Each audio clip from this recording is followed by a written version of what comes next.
नमस्कार, SBT news में आपका स्वागत है। पेश है 22 अगस्त सोमवार दोपहर 3:15 राजस्थान की 15 बड़ी खबरें। सबसे पहले एक नजर डालते हैं आज की हेडलाइंस पर। एमपी राजस्थान में 250 dam overflow. Nursing officer recruitment common eligibility test के लिए अयोग्य थे 8,000 अभ्यर्थी। कार ट्रेलर में भीषण भिड़ंत से हरियाणा के दंपति व 2 मासूम बच्चों की मौत। रामदेवरा यात्रियों को बाईपास से भेजने से कारोबार हो रहा प्रभावित। और भारी बारिश से कोटा संभाग में बाढ़ के हालात, स्कूलों में अवकाश घोषित। और अब खबरें विस्तार से। मध्य प्रदेश, राजस्थान, उत्तर प्रदेश, हिमाचल और बिहार में पिछले 48 घंटे से भारी बारिश हो रही है। राजस्थान में 200 और मध्य प्रदेश में करीब 50 छोटे बड़े डैम ओवरफ्लो हो गए हैं। उत्तर प्रदेश में गंगा खतरे के निशान के ऊपर बह रही है और बिहार में ये खतरे के निशान के करीब है। बाढ़ और भूस्खलन से प्रभावित हिमाचल प्रदेश में आज मुख्यमंत्री दौरे पर जाएंगे। यहां फ्लैश फ्लड और लैंडस्लाइड की 36 घटनाओं में 22 लोगों की जान गई है। इन सभी राज्यों में भारी बारिश का अलर्ट जारी किया गया है। जयपुर में nursing officer recruitment common eligibility test के लिए राजस्थान के 8,000 से ज़्यादा नर्सिंग स्टूडेंट अयोग्य थे, लेकिन राजस्थान नर्सिंग काउंसिल ने अवकाश के दिन भी दिन रात काम कर इन हजारों स्टूडेंट को योग्य बना दिया। टेस्ट के लिए आवेदन करने की आखिरी तारीख 21 अगस्त थी। टेस्ट में आवेदन करने के लिए वही अभ्यर्थी योग्य था जिसने राज्य नर्सिंग काउंसिल से रजिस्ट्रेशन करवा लिया है। ऐसे में योग्यता की शर्तों को देखते हुए राजस्थान नर्सिंग काउंसिल के कर्मचारियों ने छुट्टी के दिनों में भी दिन रात काम किया और 8,000 से अधिक स्टूडेंट्स का राज्य काउंसिल से रजिस्ट्रेशन कर उन्हें योग्य बना दिया। राजस्थान के सीकर जिले में सोमवार को कार और ट्रेलर के बीच जबरदस्त भिड़ंत हो गई, जिसमें एक दंपति और उनके 2 मासूम बच्चों की मौत हो गई। कार में ये चारों ही सवार थे। भिड़ंत इतनी जबरदस्त थी कि कार के परखच्चे उड़ गए। हादसे में मारा गया परिवार हरियाणा का रहने वाला था और सालासर जा रहा था। पुलिस हादसे का प्रथम दृष्टया कारण कार के ड्राइवर को नींद की झपकी आना मान रही है। पुलिस के अनुसार हादसा सोमवार को सुबह करीब 10:30 बजे लक्ष्मणगढ़ थाना इलाके में NH 58 पर बाटड़ा नाव गांव के पास हुआ। हादसे के दौरान ट्रेलर भी सड़क से आधा नीचे उतर गया।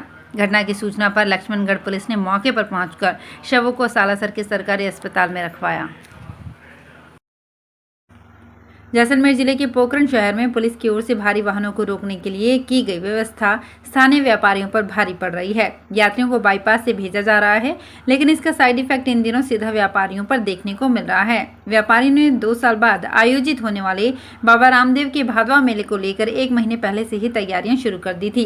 दुकानों में 2 महीने का स्टॉक भरने के लिए कई व्यापारियों ने ब्याज पर भी रुपए लेकर व्यवस्था की, लेकिन हाल ही में पुलिस की ओर से यात्रियों के वाहनों के लिए बाईपास की सुविधा शुरू करने से व्यापारियों के चेहरे मुरझा गए हैं। भारी बारिश के चलते कोटा संभाग में बाढ़ के हालात हो गए हैं। लगातार हो रही बारिश के चलते गांव और शहर पानी पानी हो गए हैं। नदियां खतरे के निशान से ऊपर बह रही हैं। अति भारी बारिश के चलते कोटा, झालावाड़ और बूंदी में स्कूलों में अवकाश घोषित कर दिया गया है। उधर कोटा जिला कलेक्टर ने आपात बैठक बुलाकर मौजूदा हालात की समीक्षा की और बचाव राहत कार्यों में तेजी लाने के निर्देश दिए। बाढ़ के हालातों के मद्देनजर चारों जिलों के जिला कलेक्टर्स ने मोर्चा संभाल लिया है। झालावाड़ जिला कलेक्टर ने आदेश जारी कर सोमवार और मंगलवार को स्कूलों में अवकाश घोषित कर दिया है। कोटा में कई कॉलोनियों में 5 से 7 फीट तक पानी भर गया। भाजपा के राष्ट्रीय प्रवक्ता और सांसद राज्यवर्धन सिंह राठौड़ ने कहा कि प्रधानमंत्री नरेंद्र मोदी का फोन आते ही हमारे पसीने छूट जाते हैं। जब भी उनके पास जाने का मौका मिला, मोदी जी की आंखें आपकी आंखों में होती है। टेबल पर एक भी कागज नहीं मिलता, सामने वाले को एहसास ही नहीं होता कि आपने उनका ज्यादा समय लिया है। ऐसी कोई बात नहीं होती जिसके बारे में 4 बातें पहले से मोदी जी नहीं जानते हों, इसलिए पूरी तैयारी से जाना पड़ता है। राठौड़ रविवार को शहर में भाजपा के प्रबुद्धजन सम्मेलन को संबोधित कर रहे थे। उन्होंने कहा कि प्रधानमंत्री इतना अच्छा कार्य कर रहे हैं, वे कौन सा सवाल पूछ लें, उसकी चिंता तो रहती है। जोधपुर के चिकित्सा विभाग की टीम ने मिलावट के संदेह में 348 किलो मिर्च पाउडर पकड़ा है। CMHO डॉक्टर जितेंद्र पुरोहित ने बताया कि एक पिकअप से 348 किलो मिर्च पाउडर जब्त किया गया। प्रथम दृष्टया मिलावट होने के संदेह के आधार पर पूरे मिर्च पाउडर को नष्ट करने की कार्यवाही की गई। भ्रष्टाचार को बेनकाब करने वाली अदृश्य स्याही तो ACB की ओर से भ्रष्टाचारी के हाथ धुलाते ही अपना रंग दिखाती है। परंतु परिवादी की ओर से दिए गए नोटों पर लगी स्याही को छूटने में सालों बीत जाते हैं। एसीबी जब्त राशि को मालखाने में जमा कर लेती है। मामला कई साल तक कोर्ट में चलता रहता है और परिवादी को रुपए वापस पाने के लिए इंतजार करना पड़ता है। इस समस्या के समाधान के लिए राज्य सरकार ने पिछले साल रिवॉल्विंग फंड बनाया। इसके बावजूद एक साल में एक भी परिवादी को इस कोष से 1 रुपया भी नहीं दिया गया है। एसीबी ने प्रदेश भर में बीते 2.5 साल में 1024 ट्रैप किए। अकेले बीकानेर रेंज की ही बात करें तो 1.5 साल में इन मामलों में करीब 13 लाख रुपए एसीबी के मालखाने में जमा हो गए। सुप्रीम कोर्ट में प्रवर्तन निदेशालय को शक्ति देने वाले कानून पीएमएलए एक्ट के खिलाफ रिव्यू पिटीशन दाखिल की गई है। पिछले महीने कोर्ट ने इस कानून को सही ठहराया है। सीजेआई एनवी रमना ने पिटीशन स्वीकार करते हुए इसे लिस्टिंग कराने की बात कही है। छात्र संघ चुनाव की असल बिसात सोमवार को जम जाएगी। छात्र संगठनों ने अपने प्रतिनिधि घोषित कर दिए हैं, तो टिकट नहीं मिलने से नाराज कई छात्र नेता बागी बनकर ही मैदान में उतर रहे हैं। वैसे तो चुनाव छात्र संगठनों के लिए है, लेकिन कई बड़े नेता भी मैदान में उतर आए हैं। नामांकन का समय खत्म होने के बाद ही तय होगा कि अब किस कॉलेज में किस किस उम्मीदवार के बीच सीधा या त्रिकोणीय मुकाबला होने जा रहा है। बीकानेर में सबसे बड़ा मुकाबला डूंगर कॉलेज में होगा, जहां सबसे ज्यादा मतदाता हैं। इसके बाद महारानी सुदर्शन गर्ल्स कॉलेज का नंबर है। केंद्रीय माध्यमिक शिक्षा बोर्ड की 10वीं व 12वीं की पूरक परीक्षाएं मंगलवार से शुरू होंगी। इन परीक्षाओं में देश भर में 1,75,000 परीक्षार्थी प्रवेश होंगे।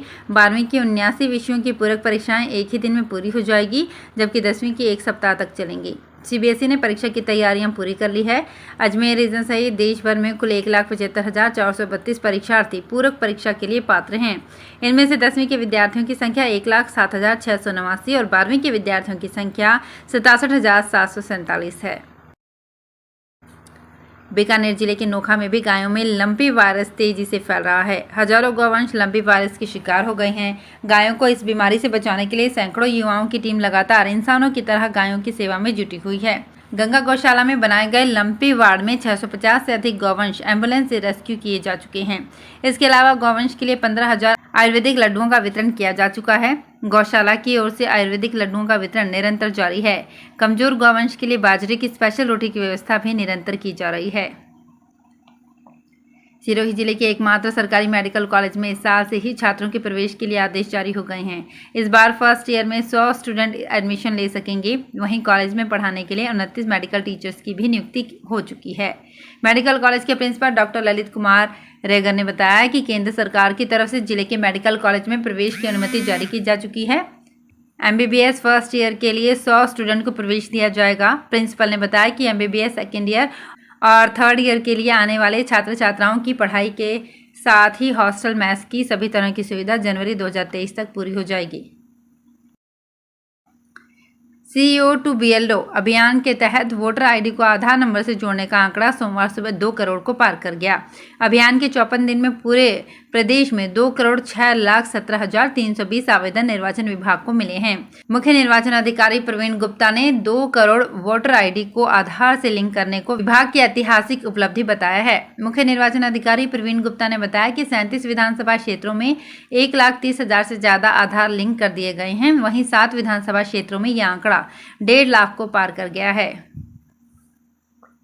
अलवर के पूर्व चेयरमैन मुकेश सारवान, पार्षद सुनील चौधरी और पूर्व पार्षद पूरन भगत सहित करीब 3 दर्जन से अधिक लोगों ने भर्तृहरि धाम में पहुंचकर साफ सफाई का बीड़ा उठाया। उन्होंने कुछ ही घंटों में बाबा के परिसर को पूरा साफ कर दिया। ये देख पुजारी और दुकानदारों के चेहरे खिल गए। वे बोले, जहां गंदगी होगी वहां प्रदूषण रहता है। बाहर से आने वाले लोगों में भी गलत मैसेज जाता है। पार्षद सुनील चौधरी ने बताया कि कुछ दिन पूर्व चेयरमैन मुकेश सारवान भर्तृहरि धाम आए थे। गंदगी को देखकर तय किया कि पहले यहाँ की सफाई कराएंगे। अलवर आने के बाद अपने स्तर पर लोगों की टीम तैयार की। जो सफाई करने को तैयार हुए उनको बस में लेकर रविवार को भर्तृहरि धाम पहुँच गए और सफाई मिशन पूरा किया। तो फिलहाल इस बुलेटिन में इतना ही। फिर हाजिर होंगे कुछ और बड़ी खबरों के साथ। अगर आप भी अपने आसपास की छोटी बड़ी और महत्वपूर्ण खबरों से अपडेट रहना चाहते हैं तो सब्सक्राइब कीजिए हमारे चैनल SPT न्यूज को और प्रेस कीजिए बेल आइकन पर।